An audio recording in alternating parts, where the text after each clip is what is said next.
speed rounds today. Everyone having a good time with that? Sure. Yes, sir. All right, so thank you very much. And with no further ado, Sir Jason and I.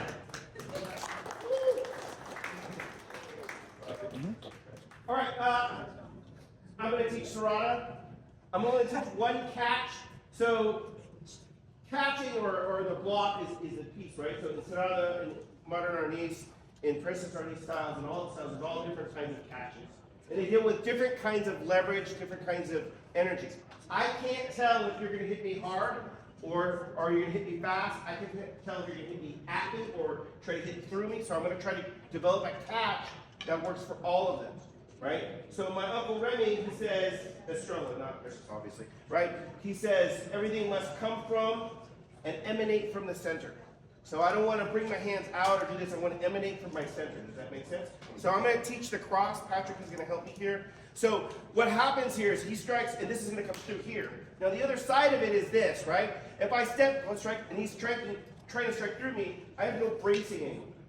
So what happens is if I take this and he's two-handing that, I have nothing supporting this. So I'm either going to have to throw more massive weight at it than this has, or I have to have better structure. But because not everybody can be bigger than everybody else, I need better structure. Now my dad's teacher, Grandmaster Angel Caballos, is a very slight man. He's about this tall, he's about 130 pounds, right? So he used better mechanics as opposed to math. So I'm gonna be here and I'm gonna catch down here nice and low. I'm gonna step straight at it, right? I don't wanna be here and I don't wanna be here because I offer my flank, right? Let's go, I do not offer my flank. So I'll be right here. One more time. I'll come through here. He'll return to fire a 2, and then I'll take the same catch and I'll bring it to the other side. Then he'll bring it down to the bottom, and I'll come back and paint, and I'll bring and I'm using the exact same catch here, and you'll notice that I return. So if he feeds me 1, 2, 3, or I'm gonna go bang, bang, bang. I'm gonna have the same catch each time. I'm just adjusting to my opponent, very much like water adjusts to its vessel. I'm gonna adjust to my opponent. Has everybody got that? Yes, sir. Do it quick, go! Sir. That's right. So when you go to catch, it doesn't really matter because most people say they'll just trap. Let's include everybody else in this. So the question that some of you are asking is the catch, right? And some of you are asking about the physics of it. Come here, Patrick. So he's striking me, and I'm just catching here so that my body can do that, right? So actually, it's more physically impressive if he does it. So here you go, because I'm bigger than you. Just stop, right? So he's trying to set up his body to be able to support the weight or the mass as it goes through. If I change the degree, now there's no bracing angle, right? Same thing happens over here. So he has to change, right? Go back right from forehand. So again, what's happening is this is bracing the strike. When I hit a 3, same left hand's catching, right? But he's got to be low to make that work, right? Does that make sense?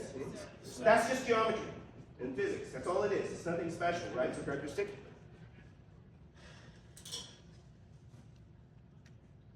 Good block. Half. You missed it. Good, full. Come on, you gotta keep that together. Good. So, if he catches it this way, which is what we see a lot of times in FMA, what happens is much harder for him to be stable. If it's here, it's much easier for him to do this, right? So we want this together. Together we stand, divided, together. Together is what my father used to teach, right? But what do we do after this? Let's say he is going to trap me.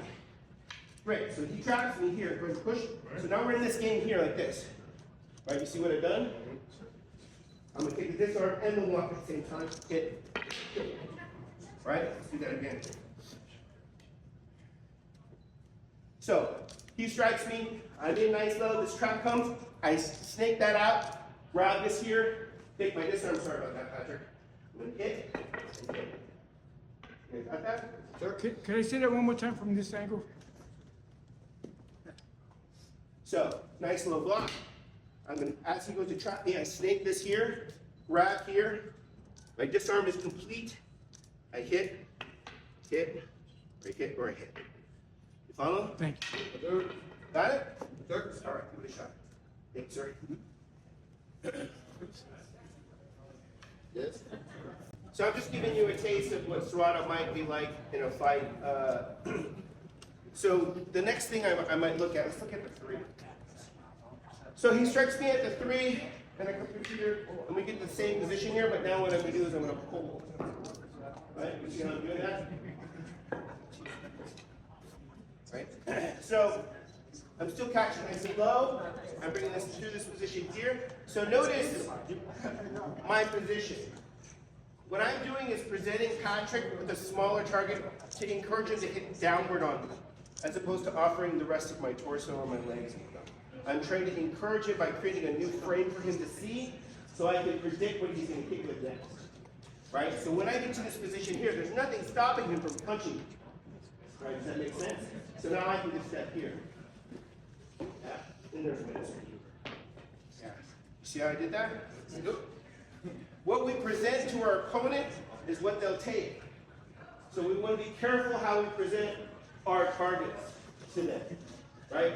At any time I block with strength, I create a weakness, a vulnerability. And if I'm aware of it, I can exploit it. Yeah? So when I come through here, and I block, and I come through here to this position here, I'm just coming to this position here, and then I'm just stepping. That's all I'm doing. And turning, right? There's my disarm. You guys got it?